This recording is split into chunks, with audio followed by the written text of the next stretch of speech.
Hi guys, ఈరోజు చక్కెర పొంగలి ఎలా తయారు చేయాలో ఈ వీడియోలో చూపిస్తాను. ముందుగా బియ్యం, పెసరపప్పు, బెల్లం, కాజు, బాదం, కిస్మిస్ కావాలి. ఇప్పుడు ఈ బియ్యాన్ని, పప్పును ఒకే చోట వేసుకొని కడిగి పెట్టుకోవాలి. ఇప్పుడు బియ్యం ఒక కప్పు, హాఫ్ కప్పు పెసరపప్పు రెండు ఒకే చోట కలుపుకొని కడిగి దీనిని ఒక 15-20 మినిట్స్ పాటు నానబెట్టుకోవాలి.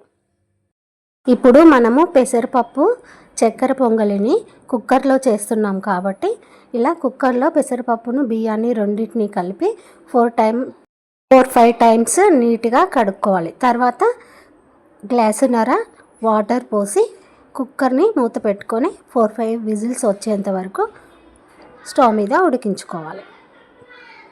అది ఉడికేలోపు మనము ఒక బౌల్ తీసుకొని అందులో ఒక గ్లాస్ వాటర్ పోసుకొని బెల్లాన్ని వేసుకొని కరిగించుకోవాలి. ఇది పాకం రావాల్సిన అవసరం లేదు, జస్ట్ కరిగిపోతే చాలు. స్టవ్ని సిమ్లో పెట్టుకొని జాగ్రత్తగా గరిటెతో కలుపుతూ మొత్తం బెల్లాన్ని కరిగించుకోండి. బెల్లం పూర్తిగా కరిగిపోయింది. ఈలోపు మనం విజిల్స్ పెట్టుకున్నాం కదా, 5 విజిల్స్ కంప్లీట్ అయిపోయాయి. ఇప్పుడు కుక్కర్ మూత తీసి చూద్దాం. ఇప్పుడు సగానికి పైననే ఉడికిపోయింది పప్పు రైస్. ఇప్పుడు మనం దీంట్లోకి కరిగించి పెట్టుకున్న బెల్లం వాటర్ ఉంది కదా, ఆ వాటర్ని ఇందులో పోసుకోవాలి. ఇలా వాటర్ పోసుకున్న తర్వాత మళ్ళీ ఒకసారి కుక్కర్ పైన మూత పెట్టి ఇంకొక 2 విజిల్స్ రానివ్వాలి.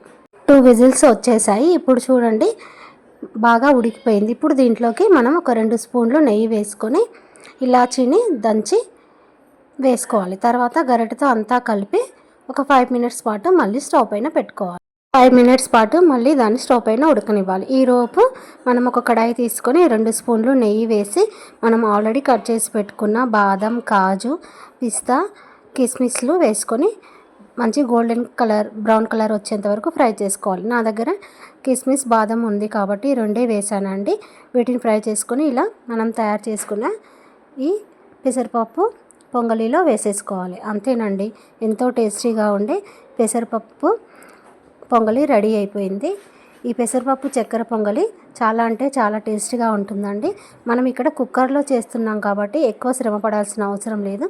అదే గిన్నెలో చేస్తే పదే పదే పొంగిపోతుంది, అక్కడే ఉండాల్సి వస్తుందండి. ఇలా మనం కుక్కర్లో చేయడం వల్ల ఈజీగా అయిపోతుంది. కడిగేసి కుక్కర్లో విజిల్ పెట్టేస్తే సరిపోతుంది. పదే పదే పొంగకుండా ఉంటుంది, ఈజీగా కూడా అయిపోతుందండి. ఈ వీడియో కనుక మీకు నచ్చినట్టయితే ప్లీజ్ లైక్ చేయండి, సబ్స్క్రైబ్ కూడా చేసేసుకోండి.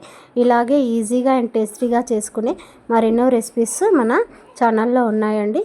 బాయ్ గైస్, ఇంకో వీడియోతో మళ్ళీ కలుసుకుందాం. లైక్ చేయడం, సబ్స్క్రైబ్ చేసుకోవడం మాత్రం మర్చిపోవద్దు.